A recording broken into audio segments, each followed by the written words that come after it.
Ngjarje tragjike në një familje shqiptare tentoi të shpëtonte të birin nga mbytyja, por s'dinte not. Humbin jetën nëna dhe djali.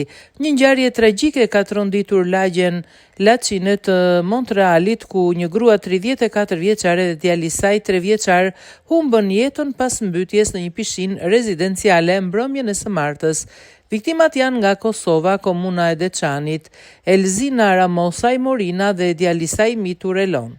Oficerët e policisë u thirrën në vend ngjarje rreth orës 21:35 për mbytyje të mundshme në një shtëpi pranë rrugës Provost.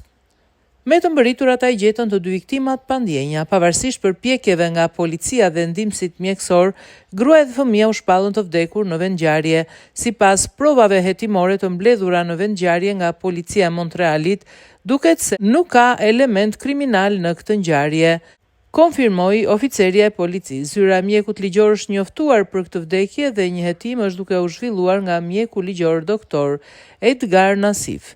Pas përfundimit të hetimit të tij, mjeku ligjor do të përgatisë një raport që detajon identitetin e të ndjerit, datën dhe vendin e vdekjes, si dhe shkaqet dhe rrethanat e mundshme që lidhen me vdekjen. Ka thënë një zëdhënës i zyrës së mjekut ligjor të Quebecut.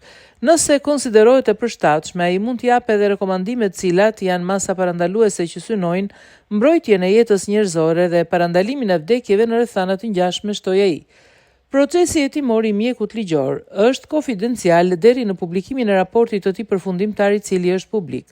Sipas burimeve për media, dyshohet se djali ka rënë fillimisht në pishinë, ndërsa nëna është hedhur për ta shpëtuar, por ajo nuk dinte not. Sipas dëshmitarëve, nëna dhe djali i vogël ishin parë së fundmi duke marrë pjesë në një paradë festive. Jam i traumatizuar, është e pabesueshme të ndodhin gjëra të tilla, ka thënë një banor i zonës. Dhe Derik, fëmijë të familjes, u shprehën thellësisht të pikëlluar. Si do të ndiheshe po të ishe ti një nga prindrit e mi? Do të ishe jashtëzakonisht i mërzitur. Mund të imagjinoj si ndihet familja tani.